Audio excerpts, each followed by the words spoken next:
美国存在的人权问题是根深蒂固的，不是过去4年就存在的。对黑人的屠杀早就存在这个问题，所以我想我们两国最好自己管好自己的事儿。 It's ridiculous. It's absolutely ridiculous. Firstly, as any African who's been to the mainland could tell you, it's one of the more racist countries in the world. There's literally establishments in China where you can't even enter if you're an African. Nothing like that exists in the United States today.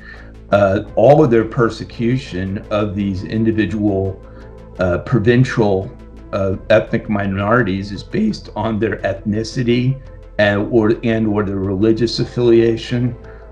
China today, I don't think anyone would dispute, certainly no human rights organization would dispute, is one of the most repressive and inherently ethnically repressive regimes in the world. Now, yeah, we had an issue here in one city in our country where a police officer exerted some degree of maneuver on a defendant that, believe it or not, was actually permitted under their police protocols. He was promptly arrested. He was never granted bail to my knowledge, and he's facing criminal murder charges for that. I honestly was immensely offended with the Chinese delegation's lecture of us. They have no standing at all on this issue. Having worked in administrations and having been engaged in a lot of diplomacy, I think he could have made a strong argument for just simply pulling our representatives, including our Secretary of State, out of that meeting at that time and saying, let's reconvene when you're prepared to address these issues honestly and sincerely. And I realized they're engaged in a global campaign to try to depict the United States dangerously and wrongly. We're confronting an amazing crisis on our southern border right now with hundreds of thousands of Latin Americans trying to get into the United States.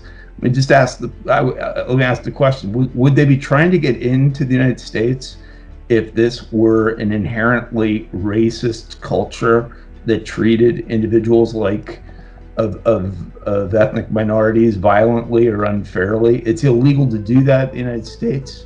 I will tell you that like any large country, you always have incidents here and there, but as far as a general culture of freedom of opportunity, there's no doubt that this is one of the greatest in the world. And you know, we have an African American Secretary of Defense right now who's over in Afghanistan. We've had an African American president. We have African Americans running companies. They're trying to seize on an internal debate in the United States. It's been immensely politicized.